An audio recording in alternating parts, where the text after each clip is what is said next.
For my innovations project, I wanted to explore procedural sound effects in a real-time environment, hoping it might be useful for my major project. I learned a lot about programming audio reading these books, in particular Designing Sound by Andy Farnell, who is a pioneer of generating procedural sound effects in games.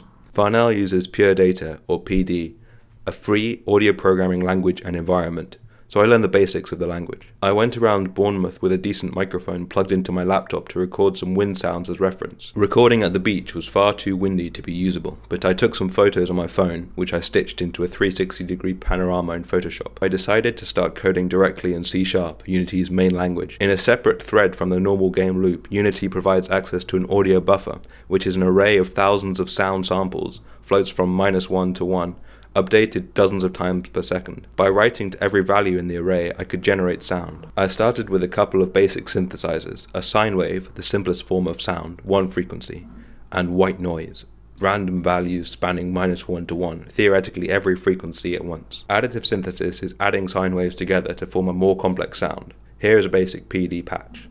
And subtractive synthesis starts with noise and filters out frequencies to shape the spectrum.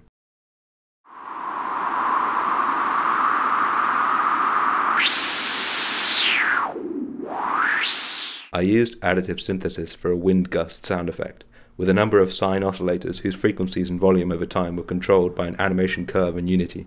I read some papers on granular synthesis, where tiny sound clips called grains are composited together over time, and wrote a version in C# which I used to create car engine sounds. I used a spatialization algorithm to make it sound like objects were in a space relative to you when you turned your head. I wanted to include high-level control, so I added sliders for the sea, wind and car effects.